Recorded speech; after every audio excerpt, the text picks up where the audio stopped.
Our today's guest is Andrea Lowell. She is a self-mastery coach. She's a founder of I Am Everything project, which in itself sounds totally awesome and would be really fun to dive into. So welcome, Andrea.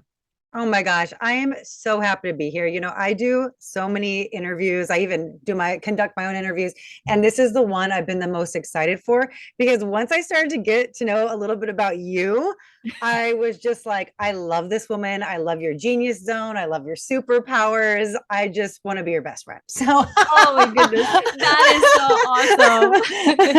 awesome. but yeah, thank you for having me on. And I'm so excited to talk about all things, self mastery. Let's do it, sister. Awesome. So, yeah, let's start by kind of explaining your way of understanding self-mastery because we all have our own kind of perception of this. So, how do you define becoming masterful of yourself? Okay, self mastery is almost synonymous with self actualization. If anyone has studied psychology and they're familiar with Abraham Maslow's work, it's very much in the vein of that. So, self mastery is knowing yourself so intimately that you know that your actions, your reactions, and your spoken word all stem from your belief system. And you also know what has caused these certain beliefs. Is it programming? Was it my upbringing? Is it, society? Is it the matrix construct in which we live? Is it a core wound? Is it trauma? So you really radically know yourself. So you know exactly why you're doing it. And when it comes up, you're like, ooh, I know the reason. So when you know the why behind your what, the difference between just self-awareness and self-mastery is the self-aware can say, okay, I know why I'm doing this. The self-mastered can say, I don't want to do this. I don't choose to do this. I'm going to turn this over to my higher power source, and I'm going to choose to live from that divine space. I don't want these character traits that don't serve me to keep following me. They got me here. They created this wonderful person who I am, but I want to get rid of them. I don't need to hold on to these behaviors and these lower vibrational aspects that a lot of times were survival skills, like people pleasing, for example. Maybe it served us in junior high or high school or college or finding a job, but does it serve me as a 40-year-old woman? No, it does not. So through the identification of all that, through the rigorous self-honesty, and then turning that into self-mastery, saying, I know the why behind my what, I'm going to choose this version of me, and really understanding the reality in which we live, and I say reality very loosely, really helps, because if I don't know how this system that we're operating in works, then I don't really know how to navigate it. I don't know how to harmonize with it. So it's really turning this beautiful gift of self-awareness and accountability and doing the right thing, living by that golden rule, getting rid of lower frequency, lower self aspects, attuning with the higher self aspects, and being able to manifest, actually, because you now are this high vibrational, queen who really is just attracting the like frequencies because we have gotten rid of all the things that were holding us down energetically. So it's funny because I started this work as a manifestation coach. And then I realized I'm not a manifestation coach. I'm a self-mastery coach. And the result is incredible manifestations. So we can manifest from, the unconscious. When we just look what's around us, we can see, okay, this is what I'm unintentionally manifesting from my frequency alone. Now, as someone who practices self-mastery, because it's a practice, no one's perfect, right? What if I put some intention behind my desires? Let's see what I can call in. So that's kind of what I do in a nutshell. And the way that I do it is a lifelong practice. It's not something that clients who work with me, for example, would have to, get a new program with me every year. Once you know this, it's in your being. Like, you can't not know it. And the contrast of feeling so good and at such a higher, resonance with the cosmos versus a behavior that might pop back in 5 or 6 years. It's so icky. It's so gross. You're just like, I don't want this. I have to work on it and go back there. So like once you go to those higher levels, it's almost like you have no tolerance for the lower vibes. Well, So and it's easier to recognize the lower vibes too. That's a very good point you're making, is that I think a lot of times people think of self-mastery as something that, like, once you arrive there, like everything is great. And it's like, no, all the crappy things are still here. It's just you're way better at handling them, right? yes, your reaction to them is not life or death. I'll talk about my experience. Before self mastery, no matter what happened, it was black and white. Either everything's amazing or everything's horrible. You're like, oh my God, there was no gray area. It was never, okay, this is cool. It was never, oh, I don't have to react. So when you attain self mastery, I'm not going to lie, the first few years, everything's pretty amazing. You're like, nothing can mess with me. But then, the adrenaline wears off and we have to really get rigorous about the work. But you don't want to feel those things anymore. And it's so obvious when they pop up. But you know that by reacting to them the way you used to would only create a problem. So you just let things roll off your back. You know that you're divinely protected. You know that you're on purpose. Basically, when you achieve this level, you have no doubt that your higher power source, I use a vague terminology because we all have our different concepts, that your higher power source and you are walking hand in hand, and there's nothing you cannot do together. So when you feel like you're never alone, when you feel like you have the most unconditionally loving, giving, merciful, energy helping you, why would I, react if someone rear ends me, in a parking lot? Why would I get mad that a line is long at the bank? Like, who cares? Like, I'm on purpose, it's great. And it's really funny because the first couple of times this happens, people are being crazy on the freeway, for example, and you think, oh, maybe they just got laid off of work, or maybe their wife's having a baby. You're thinking, oh my God, I'm actually being gracious to crazy drivers. I'm a completely different person. And you're like, come on in, you're waving people over. It's like, you really notice in those kind of day in, day out daily activities when you have achieved higher levels of consciousness. And it's really, really fun the first few times it happens. So another thing that's cool too is when we start, again, waving someone over, let's say in traffic, the karmic effect of that, people will say, oh my God, everyone's waving me over. Everyone's letting me in. Everyone's so kind on the road. This has never happened before. And I say, well, you're probably doing that as well. And that's the karmic return. Like, well, yeah, I am. Yes, everything is karma, even people waving you over on the freeway. So it's really, really cool. And it's such a joy to teach this to women. Well, and it activates that nonlinear quantum creation, right? When you are resonating with the overall field around the planet and the human group field that you're in, right? And then you're probably teaching your clients how to respond to that instead of react, so that they can then kind of co-create with it. Can you say more on that? Yeah, it's like the way that we really create the reality that we want is determined by our reaction. So let's say someone does rear end me in a parking lot, and I start to notice that maybe an old behavior is coming back. Oh, why is this happening to me? I can't believe it. Everyone, no one looks, no one pays attention. So that would be the old me. The new me might have those same thoughts, and I might catch that. And I might say, oh no, I'm doing it again. I know that my reaction to this, in this nonlinear manifestation that I'm creating, with this whole unified field of infinite possibilities, stuff's going to happen. But my reaction to stuff is what's going to determine the point of attention and the timeline that I'm on. So I'm going to catch it because now I have radical self-awareness. I'm going to say, nope, nope, nope. This is happening for me, not to me. What can I be grateful for in this situation? And a client might say, what do you mean? What can I be grateful for in this situation? Now I got to deal with insurance. This person's blaming me.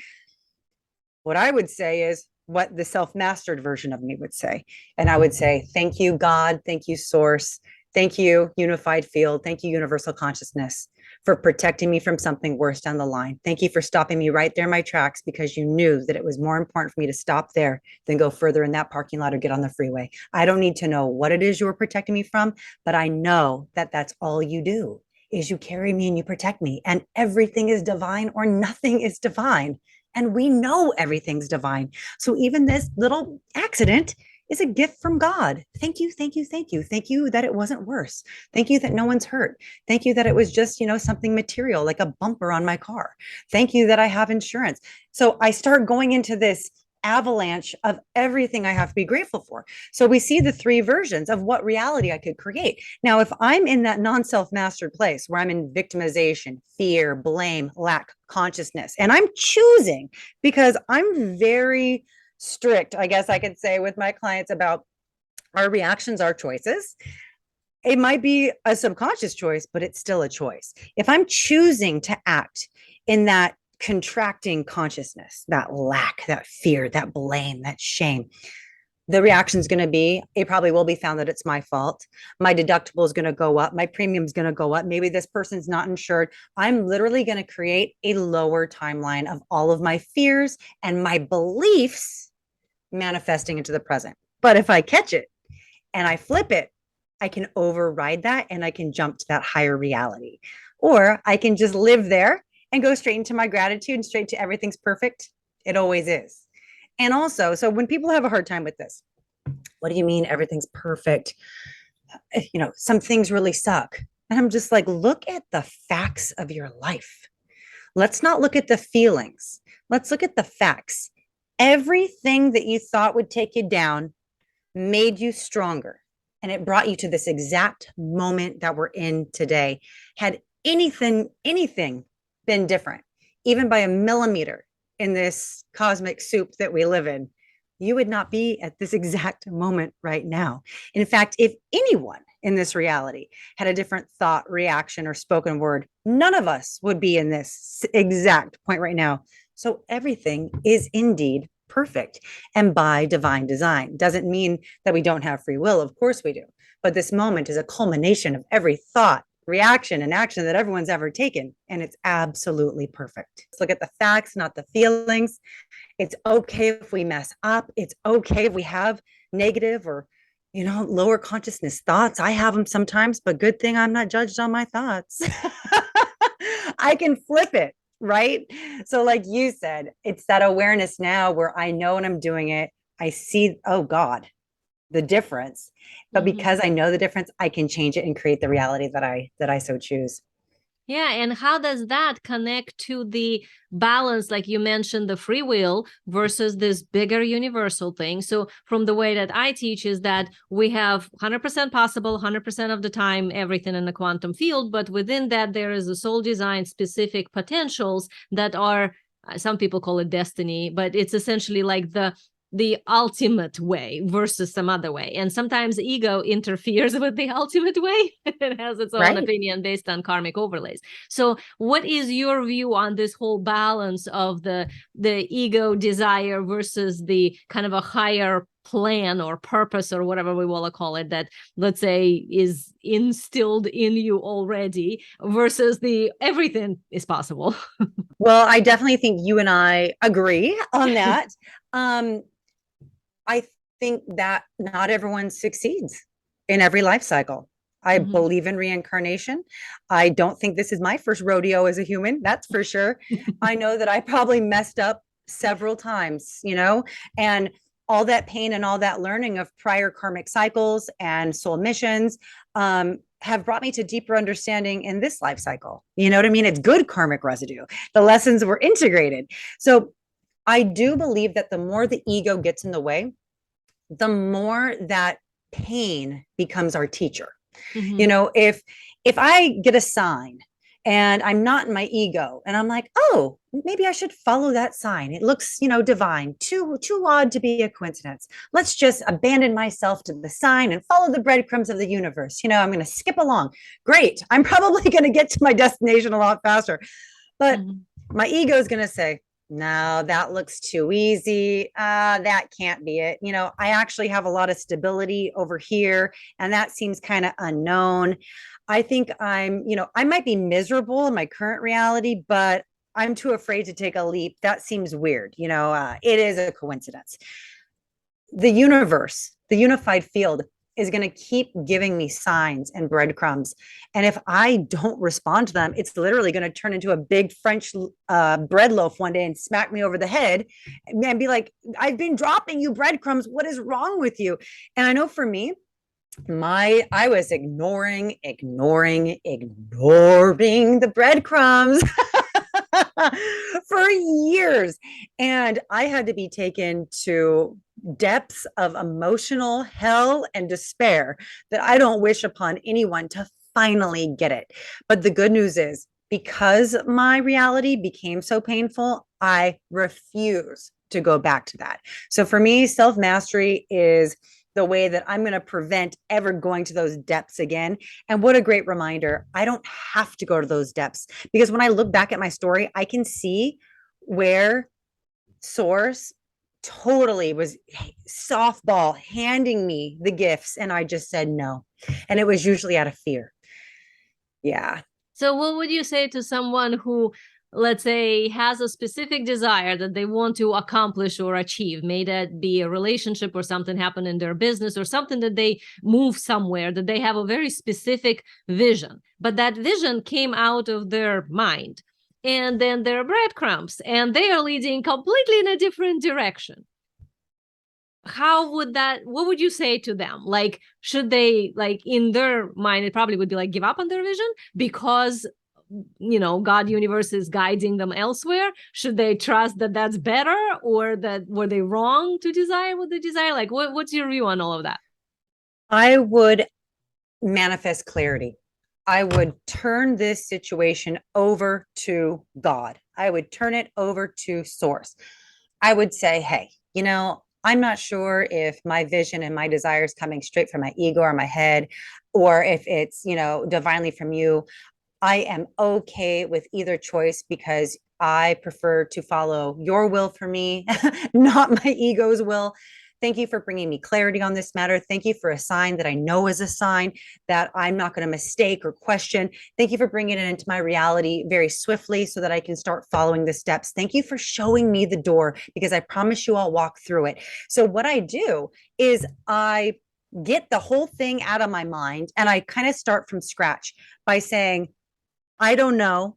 I have enough humility to say I don't know, but I'm going to manifest through gratitude, because that's such a high frequency, that when you show me the door to walk through, I will walk through it, because I know that the divine plan is always better than my plan. I don't know about you, but I've, vaguely manifested some things, and I left it vague on purpose. So that the universe could fill in the gaps. And it was so much better than I could have ever imagined. So that's what I like to remind people of too. If I allow whoever my higher power source is to do the heavy lifting for me, I am going to be dazzled. I am going to be so delighted by what I call in, and the swiftness at which I call in, when I trust fully. And this unified field knows if I'm faking my frequency or not. If there's full trust, full humility, full willingness, miracles are imminent. So I would say, get the rigid ideas out of your mind, turn it over to your higher power source, and allow those miracles to roll through, and keep your eyes open for the signs. And remember to manifest a sign that is clear, that you're not going to wonder, is this it?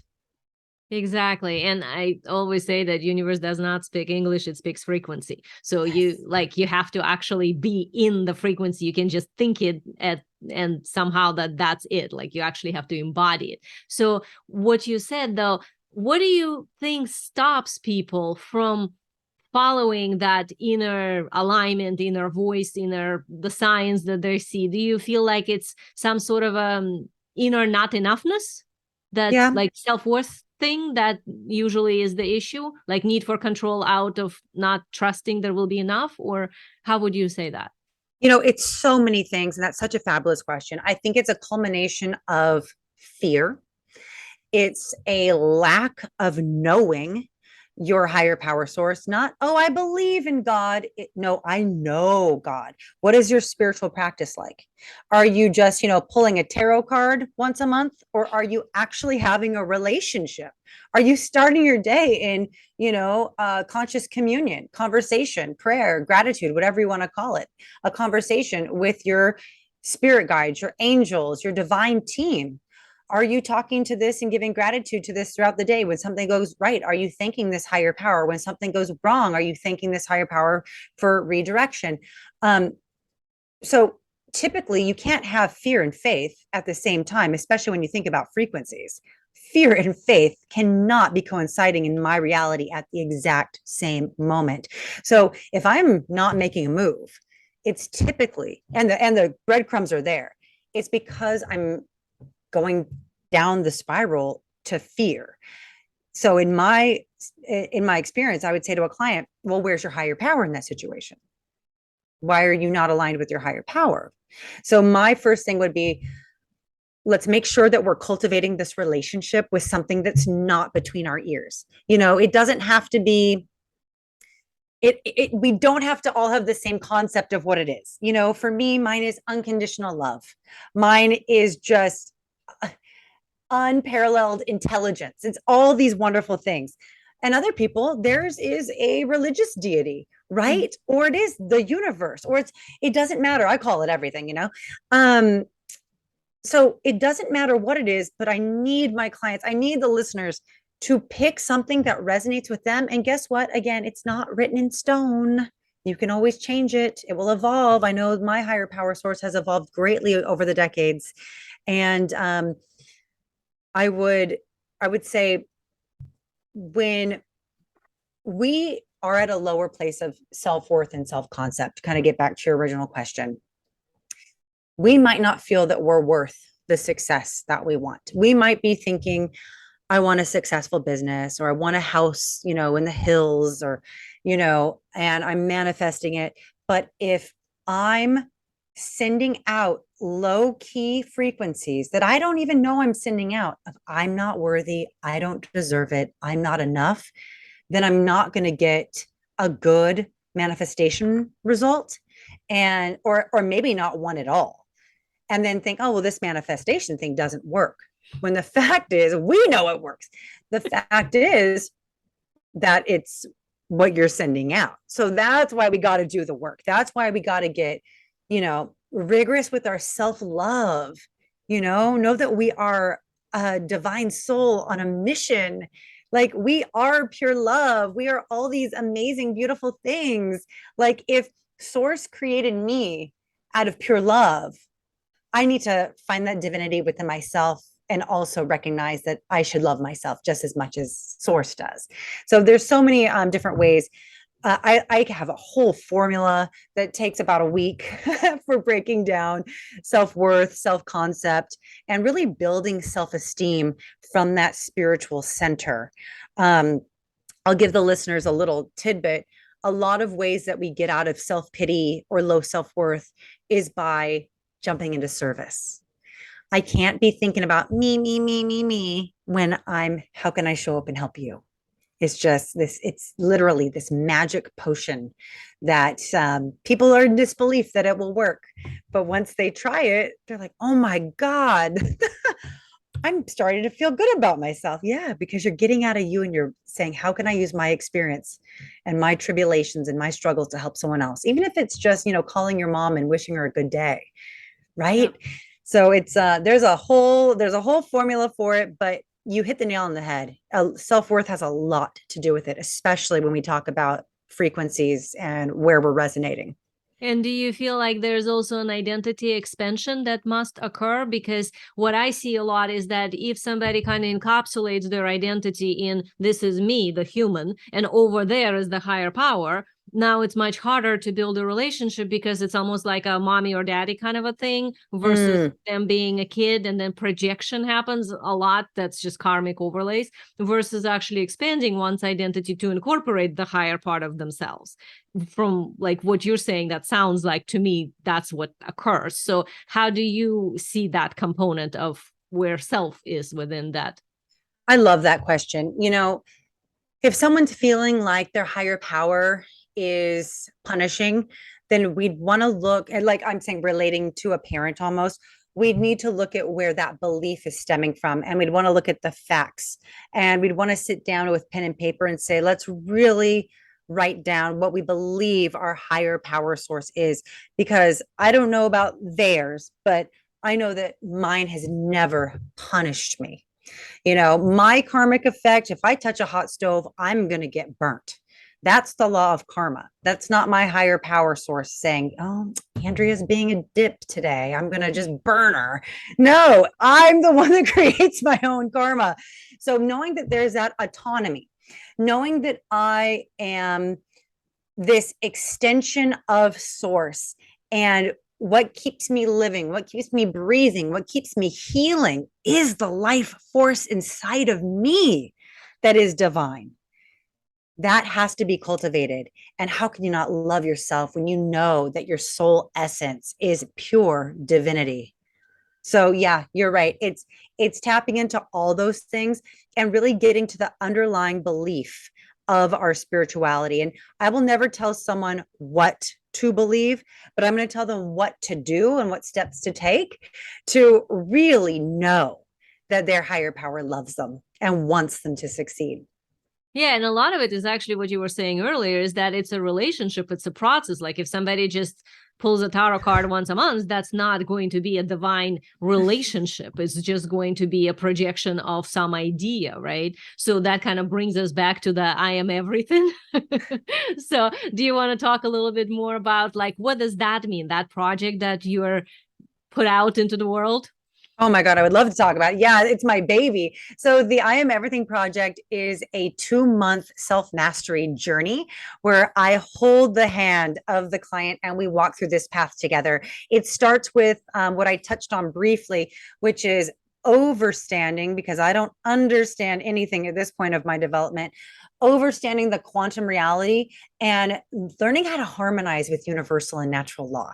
I don't want to harness it because that's me trying to control things. I want to harmonize with it. So then we go into rigorous self honesty.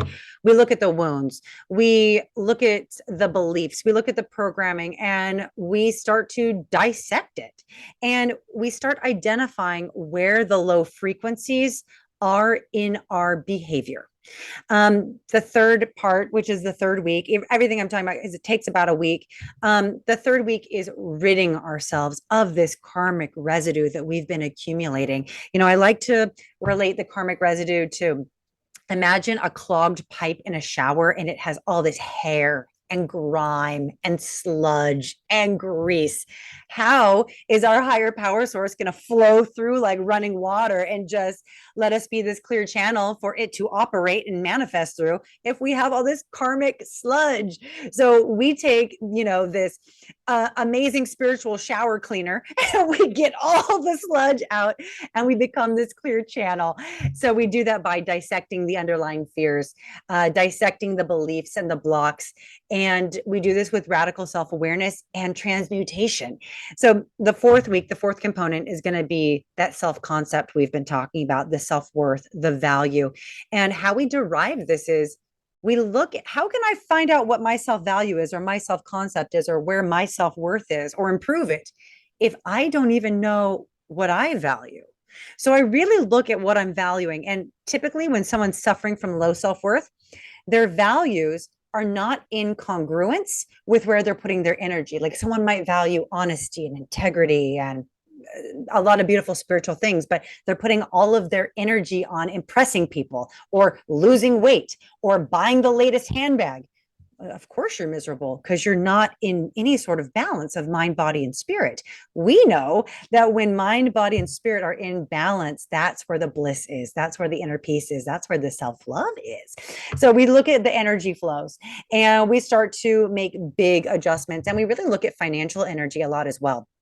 We're seeing that where we're putting it out might what be, karmically coming back in. So through these first 4 weeks, And again, I'm a mentor. I hold the hand of the client. I don't let them fend for themselves. Then we get into masterful manifesting because now we've cleaned it all up. Now we know, now we're at the level and we start calling in miracles. So then week 6, I teach abundance in all ways. We get deeper into natural law because I'm all about that. We talk about an abundance of joy, purpose, service, all these things that are not what people typically think when they hear abundance. They think money, money, cash, cash. And don't get me wrong, that's wonderful. We'll call that in too. But we can have abundance of all things in all ways all the time. So let's manifest an abundance of joy and bliss and serenity. And then the 7th final module week is integration. How am I going to keep this up the rest of my life and wanting to? Because it feels so good. How do I maintain this this relationship with my higher power? How do I stay in service? How do I keep my relationships blissful? How do I maintain boundaries? So that's what I do in a nutshell. So yeah, it's 7 modules. It takes about 2 months. There is a group aspect to it, but it's really done very privately. It's very intimate work, one-on-one with me. This is awesome. And I mean, everything you're saying, it's exactly what is so needed in the world right now. And I can just like feel this mission of, transmutation of all the sludge in a pipe, right? To get to that higher frequency. And humanity is right now right in that place where a lot of so many like old patterns are falling apart, and individuality of each person having their direct link to divine is starting. So, you and I can talk for the next 3 hours and not run out of anything to say. Totally. So I know. And this is great. So that project sounds really cool. And I think a lot of people are really in need of something that allows them to have such a deep journey. And you're obviously a master yourself, so you are a very good guide and have a lot of insight in how to create that process or co-create it, I guess, with a client. So yeah, thank you so much, Andrea, for being here. So this is Andrea Lowell. You can find her on andrealowell.com. And do you have a free gift for us, that something that they can start this lovely journey? I have a lot of things. And I think the best way is to really focus on how to keep our vibration clean and aligned with our higher power source throughout the day. So I'd love to give everyone my Raise Your Daily Vibration Guide. And I think that they will greatly benefit from that. Oh, this is awesome. So the link is in the show notes, in the description of the video. If you're watching us on video, go check it out. And thank you so much, Andrea, for being here again. Oh, my pleasure. Thank you for having me.